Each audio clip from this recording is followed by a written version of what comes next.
Good evening, everyone, and welcome to the Brian Crombie Radio Hour on Saga 960. Well, it's a new year, and lots of new things are happening. And my guest tonight to talk about politics is Mayor Patrick Brown, the mayor of Brampton. He's got an interesting background, as lots of you will know. He was a federal member of parliament. He ran and became leader of the provincial Conservatives. He was for a while thinking about becoming chair of the Region Appeal, and for the last, 2 terms now, Mayor of Brampton. Patrick Brown, Your Worship, welcome to the show, sir. Well, great to be on the show. Finally, it's taken long enough. It's been a while that we've been going back and forth trying to get you on. Off the top, I've got to ask you, what do you think about this Peel divorce that's now being forced back together? What's your opinion of what's happened there with the Hazel McCallion bill that was going to see the separation of Brampton and Mississauga, and then that the Premier turned it around and reneged on his commitment? Well, it's a sense of relief. The worst thing would be a government making a mistake, but even worse than that is the government doubling down on a mistake in a stubborn fashion despite the facts. And so, we heard the pleas from the public health workers, from shelter staff, the police, the paramedics. We saw how unpopular this was across Peel region. In Brampton and to Caledon, it was toxic, but one poll even in Mississauga showed that it had become very unpopular. And when you have the original champions of this divorce have tearing up Peel region, walking back their support, that was very telling. You look at Janice Baker, the longtime Mississauga CEO, who was the trusted right hand of Hazel McCallion, saying that it was a mistake, that dissolution was not thought out. I'm glad that in the end of the day, the government listened to logic, they listened to facts and acknowledged their mistake, because it would have been devastating financially for Mississauga, Brampton, and Caledon, and it would have thrown, our heroic first responders under the bus. Now, you came forward with an economic analysis that said it was over $1 billion worth of extra taxes that Brampton would have to pay, or something like that. Well, there's a number of caveats here. There was 2 reports that we shared, KPMG and Deloitte, and in their analysis, it showed that costs would skyrocket in all 3 municipalities. But there was a number of caveats to that. For example, one caveat was that it did not touch the topic of servicing. And if we ever had to split up servicing, the cost for that would make $1 billion seem small. We got an estimate from the Region Appeal in February of 2023 showing that the need to upgrade servicing to meet the new provincial growth targets was north of $11 billion. So I think for base operations, it probably would have been over $1 billion in new costs for the 3 municipalities. But once you get into the more complicated aspects of the Region Appeal, the cost would have been astronomical. Tell me what is servicing? Explain that to everyone if you could. Wastewater. Yeah, so every house, you flush your toilets, you turn on your sinks, you need wastewater, you need water, you need clean water, and that servicing is very expensive. And it was built for the Region Appeal to service Caledon, Mississauga, and Brampton, and it was built in the 1970s. And so to replace that in 2024 dollars is the sticker shock is incredible. Not only would it take over 10 years to build, but at best case, you're looking at $11 billion. But aren't we going to have to replace it anyway? So there are ways to upgrade the existing infrastructure rather than having to build new infrastructure in a separate municipality. But it will be costly, but not as costly to have to separate. So you're saying that the servicing was all planned and constructed sort of in conjunction, and if we separated it into 2 different cities, we would need to separate it out. So, and that's the other topic is could you get a joint servicing agreement? Could you get all 3 municipalities to agree to share pipes that were in one municipality?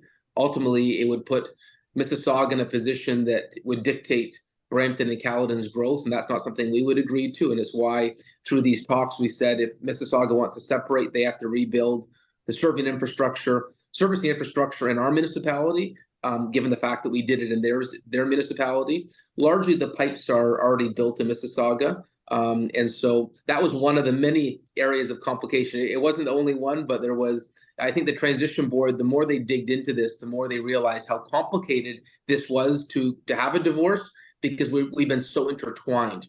When three municipalities have been intertwined since 1974, it just becomes, it would be easier to unite the three municipalities than it would be to tear them apart. What's the benefit? Take the other side if you could for a minute. What's the benefit of the separation? That's what we couldn't see. I think outgoing Mississauga Mayor Crombie saw it as a legacy piece, but I did not see any benefit for residents. It would cost more in your taxes in all three municipalities, and it would also diminish service levels. The medical officer of health said that we needed to listen to science, not political slogans, and that this would damage public health, particularly for young people in Peel region. So when you hear respected voices, respected professional voices, raise the alarm bells, for me that hit home, and I used their words. I shared their words with the province to try to campaign to get them to walk this back. What do you think changed the mind of Premier Ford? I think the reports they got, what was interesting is that we continued to share data, and we provided the Deloitte report, the KPMG report. We shared the submissions to the region appeal that came from the public health department, from the paramedics, and Mississauga didn't. They didn't do any of their own financial analysis, and so I think it really showed how disastrous this was. And I think one of the reasons that Mayor Crombie was not able to provide her own submissions was there was no financial report that would justify this. No financial report that would justify the separation. There was no financial analysis that would justify any benefits. But yet they still wanted to proceed. Well, what's interesting is that some of the biggest champions of it walked back their support. What was interesting is you only had 3 councillors show up to the press conference calling for this mission of Mayor Crombie's to be continued. When Janice Baker, the original champion of dissolution, walked back her support, what was very interesting is that leading region appeal employees who are Mississauga residents spoke most vehemently against this. The fact that the longest serving bureaucrat of Mississauga spoke against this. Really, the support for this initiative in Mississauga is in tatters now. Deepika Damarla did a poll, and she was a supporter of dissolution in her ward online, and it was 80% against. And she quickly deleted that poll. But it just shows how the currents of public opinion were changing in Mississauga as more data came out. And, when Mississauga paramedics, when Mississauga police officers, when Mississauga public health staff are crying for help, saying this will damage frontline service, I think that changed minds in Mississauga. I think it's why you no longer see that united Mississauga position on this topic. No, I thought things like Peel Police were going to stay as combined, not be separated. It was another caveat that no one could answer. And so right now the police headquarters is in Mississauga. What would you do? Would you have it in? Would you have 2 headquarters? Mayor Crombie wanted to change the funding formula. Everywhere in Ontario, it's based on assessment, which means that if you're a little bit wealthier, you pay more. If you're less wealthy, you pay less. That's the progressive taxation in Canada. Her proposal was that we change policing to be paid for on a call basis, which means the poorest areas would pay the most, the highest density areas would pay the most, and the richest areas would pay the least. Obviously, I was against that. Not even the Texas Republican Party would attempt a funding model change like that. And so we couldn't even get agreements on an issue as basic as police. And I think the Peel Police do an incredible job. I think we got a great police force. The last thing I'd want to see them is ripped apart. And I would note the association president, Adrian Woolley, was one of the voices speaking and campaigning against the dissolution of the region appeal. Now, please correct me if I'm wrong. Fire is separated. Is it not? And that seems to work okay. It's never been connected. And so we built it individually. I would say, though, one thing that has come out of this transition board is they were looking at, could you get, would it be better served to have one fire department for Peel? And so I know that's something the transition board is continuing to look at based on the success of the paramedic and the police model. So, as you may remember, I was chairman of the Mississauga City Summit at one point in time, and then something called the Western GTA Summit that was 7 different municipalities. I sat down with former Mayor Hazel McCallion, who lots of people have commented about wanted to separate Mississauga from Peel. But she actually said that the GTA task force that Ann Golden did back in 1996 actually had the better answer. Where Mississauga and Brampton, Caledon maybe would merge. Same thing in York, same thing in Durham, same thing in Halton, and then form sort of a GTA council, not quite like the old Metro Council, but a coordinating council. But she said no one's got the political guts to do the right thing because everyone wants to make their own residents happy, and residents want their own little city. And she said it was the same thing in Mississauga when Mississauga was created. Yeah. That Streetsville, Cooksville, et cetera, all wanted to be separate. And she said until someone had the guts, and it was Bill Davis, to actually do it, no one wanted it. But now no one would separate Mississauga into its component pieces. What do you think of that? So, I've done a lot of media interviews on this, and no one has asked me about that. And so I think you are showing a bit more insight, understanding of the complexities and the opportunities in Peel region than others. I've sat down with Hazel about this too. Hazel actually told me at one point through all this dissolution studies that if it ends up being a city of Peel, she had told me you should consider running for it, and that it may not be a bad thing for Brampton, Mississauga, and Caledon if we're one city. And so I felt that she was always willing to follow the facts. And the fact that she wanted to put in my mind the possibility of running for the city of Peel, not for the city of Brampton, for me showed that she always knew that's where the data may take us eventually. And I'm a huge Hazel fan. I thought she was the best mayor that Canada's ever had, and certainly walks on water in Peel region. I told the province that tearing up the region of Peel would be disastrous. I said, if you are intent in changes locally, it would be a lot easier to put the 3 cities together. There wasn't the political appetite for that at Queen's Park, but certainly I felt that was the logical conclusion. If we looked at all the data, it would save money for taxpayers. It would result in better services if we united Peel rather than tore it apart. So one of the complaints was that the cities are very different. Mississauga is very different makeup than the city of Brampton, from an income standpoint, from a racial standpoint, from a cultural standpoint, from a historical standpoint, and that they really are very different cities, comparable to the discussion between, say, the city of Toronto, the old city of Toronto, and the city of Etobicoke. Do you agree with that? Are they different cities in so many ways? Are they similar? I think there's more similarities, actually. Mississauga is very diverse. Brampton is very diverse. We take pride in our diversity.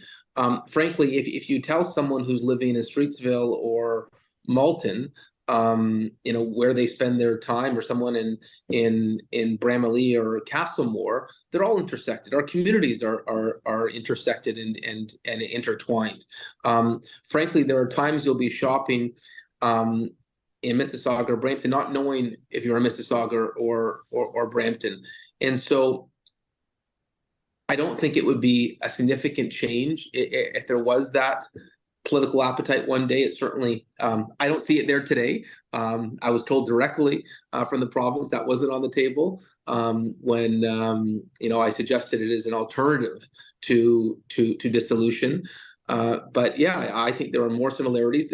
The one large difference with Mississauga is the airport, and the airport is the cash cow for Mississauga. They get close to $40 million a year in cash in lieu, with no services required to be provided. The airport pays for all their own services. They have their own policing partnership with the Peel Police that they pay for. But all the regional roads around the airport have been jointly paid for by the 3 municipalities.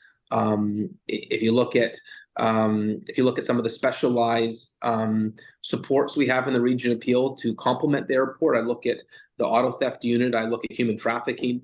Those are, there's a high volume of that type of activity out of the airport. And so even though it's a Mississauga asset, the cost associated with it have been shared by all three municipalities. And so if you take the airport out of the equation, then you see the industrial tax bases are almost the same. That's interesting that the airport is such a critical factor. I hadn't thought about that before. You and I had spoken previously about a proposal by Brampton resident John Cutrozola that wanted to have a GO train station that would go directly between Brampton and the airport. And he thought that that was going to be a big driver of downtown Brampton, and that more integration between Brampton and the airport should occur, which is possible given the train tracks, rather than integration with Mississauga, which really is very challenging. It's a long way from Mississauga. The balance of Mississauga, downtown Mississauga, to the airport. Well, I'd like to see both. I'm a big believer in public transit, and if you look at, you're very well traveled, Brian. If you look at any major city that is successful, they have historic investments in public transit. You go to a New York or a Paris or a London, there's great public transit systems. I know we're younger communities. Canada's a very young country, but eventually we're going to need to see that modern infrastructure. I know the costs today are intimidating. If you look at what a GO train link to the airport or completing phase 2 of the LRT would cost, those are very intimidating costs. But if you fast forward 20 years or 30 years from now, you're going to say, I wish I did it back then, because there's going to continue to be cost inflations. No one has ever regretted, a decade after the fact, a public transit investment, because it looks very wise with the hindsight of history. Well, you probably know this better than I, but the airport corporate zone, which is both south and west of the airport, is the second largest employment area in all of Canada. More people work there than in Calgary, Edmonton, Vancouver, Montreal, etc. And the Neptis Foundation, right when John Tory was first elected mayor of Toronto, did a major study that said that every city worldwide that had 2 economic zones and was successful had rapid transit connections between them. And they talked about New York to Brooklyn and to New Jersey. They talked about the city of London and Canary Wharf. They talked about the Champs-Élysées and La Défense. They had numerous different examples. And my understanding is that something less than 3% of the people in the airport corporate zone come by way of transit. And it's almost impossible to get from the airport corporate zone to downtown Toronto by way of transit. So that sounds like a weakness. Yeah, and I would note the vast majority of staff at the airport are Brampton residents. We're told in excess of, in excess of the 10,000 range in that zone, and so that transit link would obviously be great for those that work there. It would also be, it would encourage economic activity, because it would be easy for people coming in to the airport to have quick access to another area. If you look at it's easy to get to downtown Toronto. It's not as easy to get elsewhere.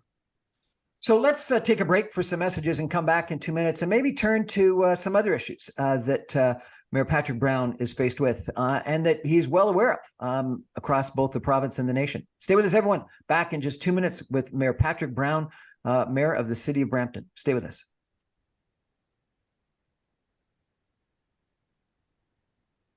Welcome back, everyone, to the Brian Crombie Radio Hour on Saga 960. It's a real honor of mine to have Mayor Patrick Brown, the mayor of the City of Brampton, on my show. It's a new year and lots of changes going on, and I thought it would be great to check in with you, sir, and find out what you think about what's going on. So let's do a quick canvass, if we could, of what you think's happening both provincially and federally.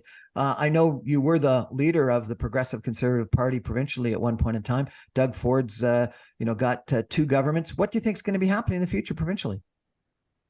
So obviously there's fatigue with any government the longer they're in power. And this is the second term of the provincial government. But if you look at the recent polls, their popularity has been remarkably durable. And for me, I look at Queen's Park and I think there's a bit of a bubble on what is the scandals of the day. But that's not necessarily what residents are concerned about. For them, I find it's servicing. And so when everyone at Queen's Park was talking about the Greenbelt in the summer, what I heard from residents is, when is that second hospital going to be built? What are we doing on public safety?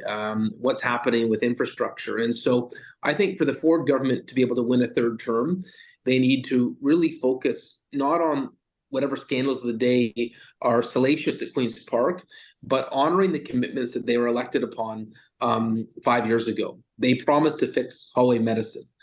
There's work to do. They promised to have record investments in infrastructure. There are still infrastructure projects that are lingering that need to be built.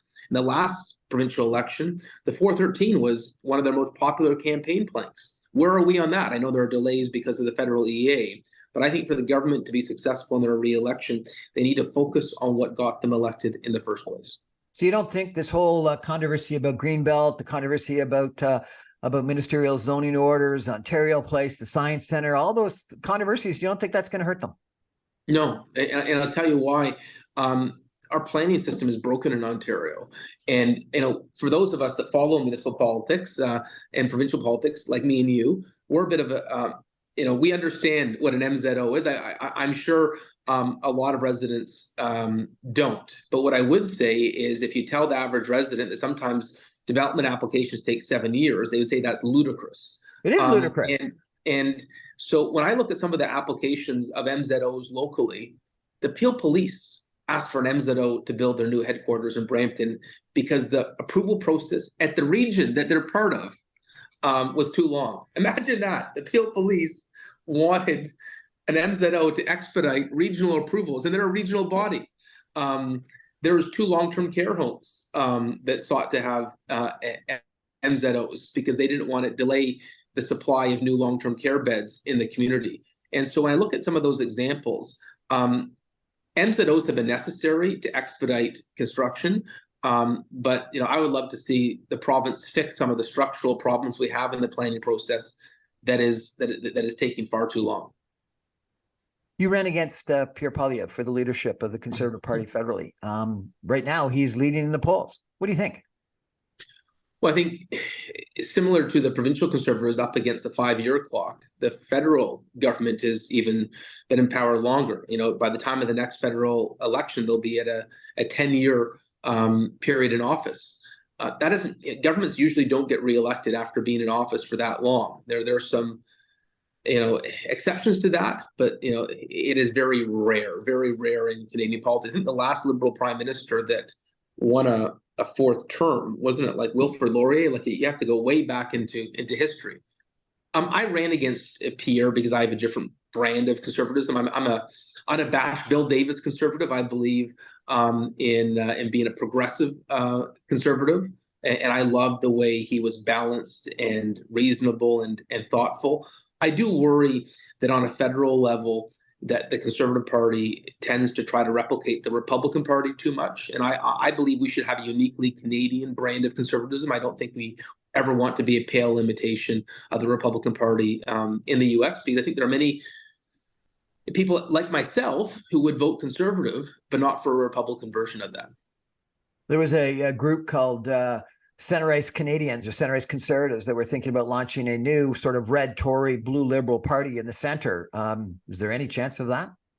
I know they reached out to me, and I have no interest. First of all, it's very difficult to create a new party. I made my positions clear on a federal level. There was a number of topics I was very passionate about, like Bill 21, which I believe was an attack on the foundational principles of our country, which is religious freedom.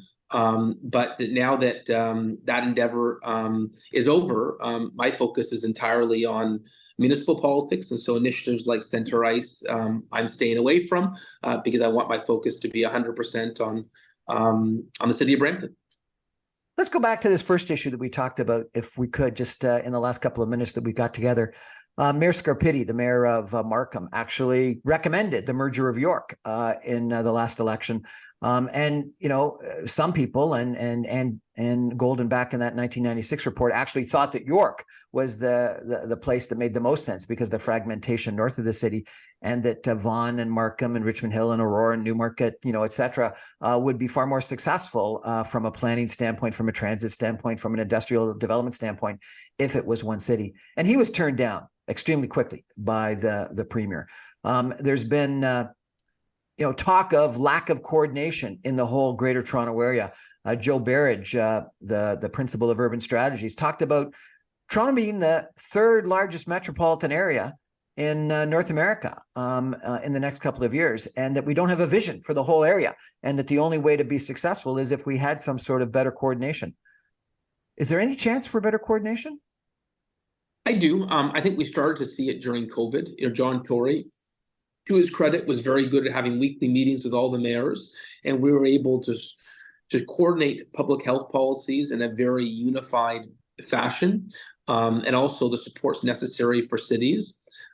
We need to replicate that on other issues like transit, where we could use better coordination. But I think the ability to do that is there. We've shown how closely we can work together. We had a joint summit on policing, for example, when there was some advocacy that was required. I'd love to see more of that. And I think you're right. I think we are so interconnected in the GTA. It's a disservice to our residents if we don't really augment our cooperation.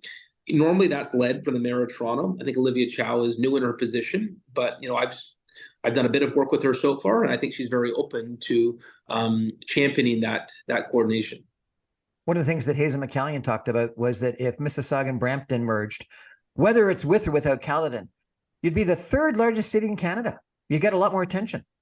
And based on growth projections, it would surpass Mississauga. It would end up being the second largest. It would surpass Montreal. It would end up being the second largest city in Canada. It would be a very powerful voice in the country. When Mayor Scarpetti asked for a City of York, he was shot down right away because the premier didn't like sort of making demands by press conference and not putting forward a business case or getting support from other municipalities. And so, I've never taken that approach, but when asked if I thought the idea of a city appeal had merit, I've always been honest and said yes, it did. It's a lot easier to unite than it is to tear up and divide. I don't know if it'll ever, come to fruition. It certainly doesn't seem to be something this government is willing to embark upon, but you never know if a future government would be open to it. And I would note, when you look at the amalgamations in Hamilton and Ottawa and Toronto, at the time they were controversial, but no subsequent government has ever revisited them. Why? Because largely they have been success stories. Could you imagine a Toronto today that was 5 splintered municipalities? No, you couldn't. And the lack of coordination and duplication, if you had to go to both Metro Council meetings as well as City of Etobicoke meetings and go to 2 planning departments rather than 1 planning department, et cetera, et cetera. And, development in Mississauga that has to go to Mississauga City planning and then to the region planning. And then, if there's any kind of Ontario Land Tribunal, it is lack of coordination. There's no question.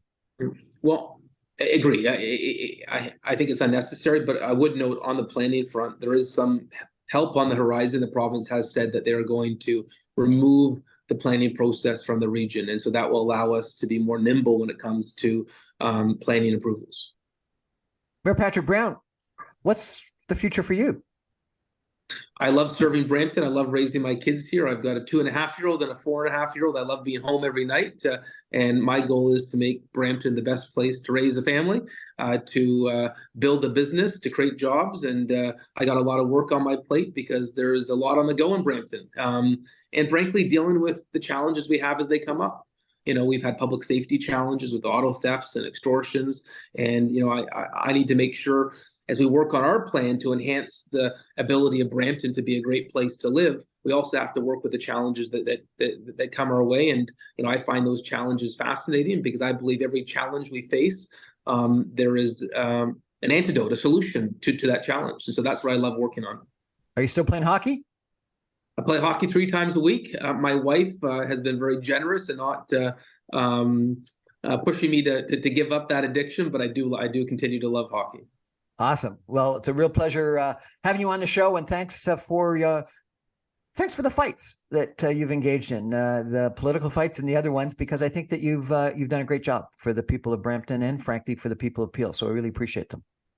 Thanks for having me on today. We're going to take a break and come back with another story in just 2 minutes. Stay with us, everybody.